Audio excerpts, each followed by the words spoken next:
YouTube をご覧の皆さん、三ツ矢です。今回もよろしくお願いします。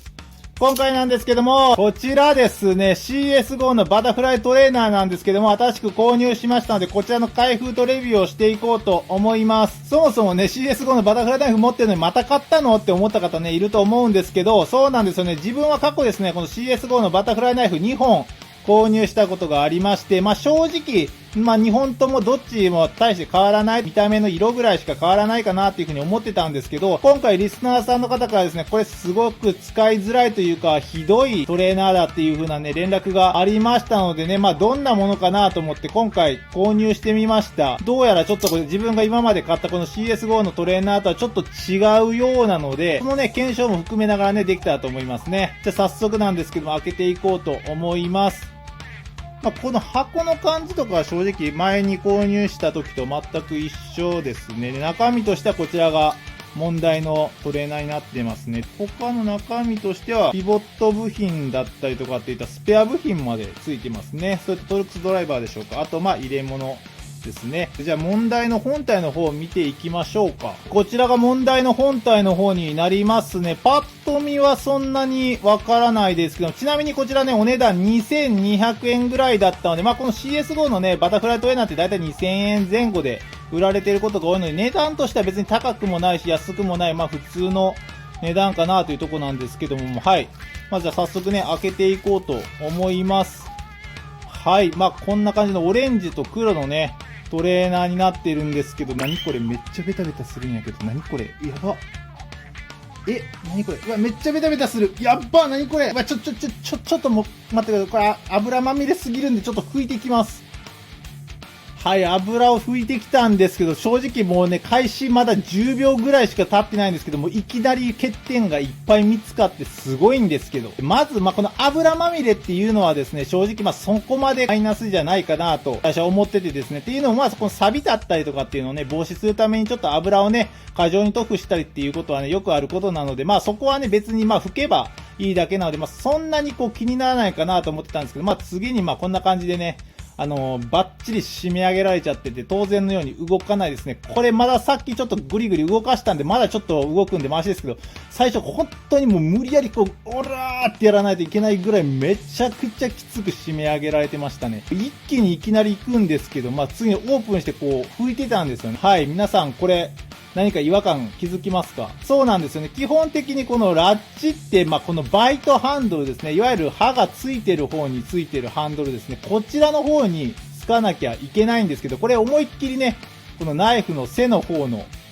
セーフハンドルにね、ラッチがね、ついてるんですね。もうこれも逆だなっていうところですね。これこっちの方にね、付け替えできるのかなと思ったんですけども、ハンドルの構造上ですね、それはね、不可能なんですよね。はい。Amazon の写真も見たんですけど、普通にこっちのセーフハンドル側にね、これついてましたね。思いっきり逆ですね。初心者のうちね、このね、ラッチがついてる方がバイトハンドルっていう風にね、覚えがちなんですけど、こんな感じでたまにね、逆についてるね、トレーナーとかがね、ありがちですね。高いナイフだったら絶対こんなことありえないんですけども、やっぱり安い品物とかですね、っていうのはやっぱりこういう品がありがちなので、こういう時にね、こっちがバイトハンドルっていう風に間違えて覚えないようにちゃんとこのね、ブレードを見て、ナイフの背の方についてるのがセーフハンドル、刃の方についてるのがバイトハンドルっていう風に、このラッチがあるなしじゃなくて、ちゃんとどちらがね、バイトハンドルかどうかっていうのを判断できるようにしといた方がいいですね。で、とりあえずこれこのままじゃね、フリップできないんで、ちょっとこのピボット部分緩めてちょっとスムーズに動くようにちょっと調整をね、してこようと思います。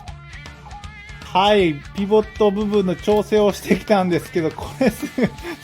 ごいんですけど、ほんとすごいんですが、このピボット部分をネジがね、締め上がりすぎてってるんで、緩めるじゃないですか。で、全然スムーズに動かなくて、めちゃくちゃ緩めてるのに、全然スムーズに動かないんですよね。あれ、どうなってんのかなこれ空回りしてるのかなと思ってやってたんですけど、最終的にネジまで取れちゃって、あれいや、緩んでるの確かななんでかなとかって思ったんですけども、塗装が、もうなんていうかネジ外したりなんだったりしてるうちにもうボロボロ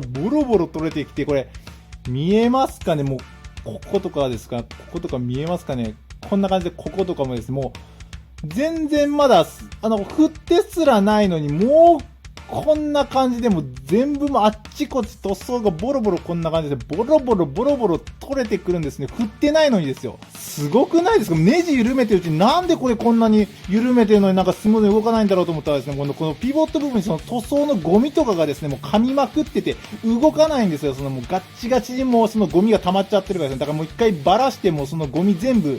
出してからまた付け直ししましてね、これはひどいですね。もう塗装がもうボロボロ取れてきますね。っていうか、さっきからその油とかもこう拭いたりとかしたんですけど、なんかもうね、手にね、いっぱいその塗装のあれがいっぱいついてるんですよね。今もちょっとこうやって振ってる間にポロポロ取れてくるんでですね、もう手につくんですよね。まあ、こんな感じで見えますかね。まあ、さすがに見えないかも。これ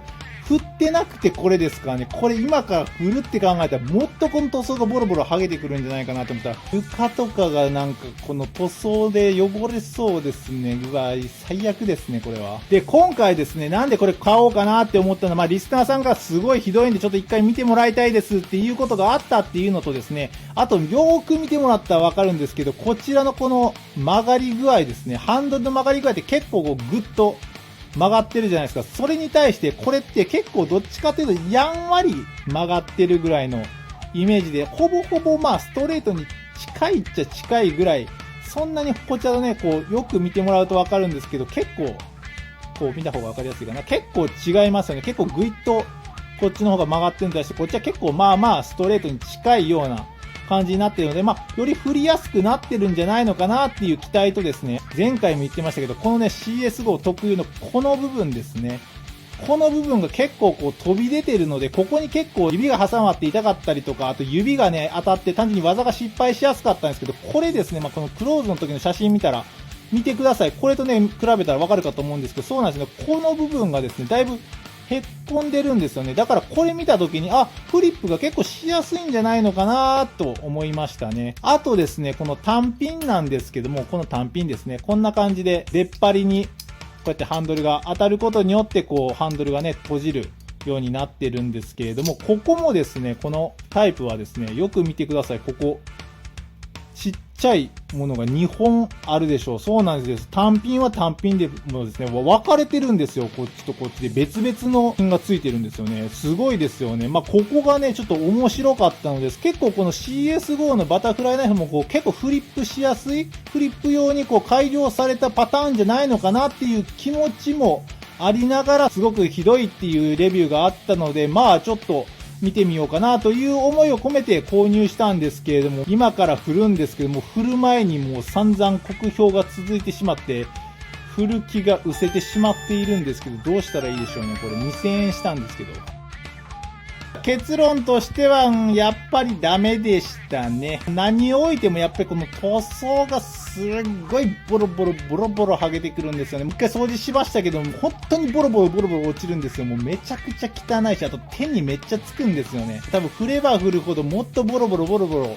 取れてくるんで、そんなに長時間振ってないんですけど、また結構塗装が剥げたんで、これはちょっともう振りやすい、振りにくいとか以前に振る気がしないですね。はい、というわけで今回こちらの CS5 のバタフライトレーナーを購入していったんですけれども、総評としてはちょっとひどいトレーナーかなというところで、こちらはとてもおすすめできる品物ではないですね。はい。見た目はね、すごくこんなオレンジと黒っていうことでビビッドなね、カラーしててすごくかっこいいんですけれども、正直この塗装がね、すごくボロボロ取れちゃうので、まあ、これをね、こう、鑑賞用という形でね、こう、飾る用で買うっていうんだったらいいんですけどですね、振るのはとてもじゃないですけど、やめた方が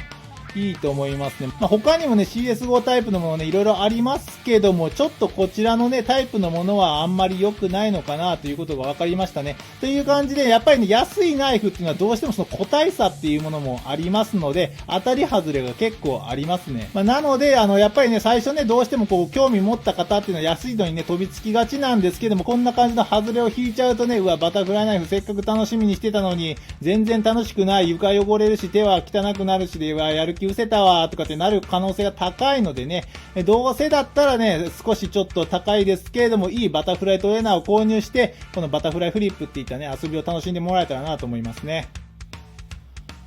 はい、じゃあ今回ね、こんなとこで終わろうと思います。ご視聴ありがとうございました。また次回よろしくお願いします。それでは、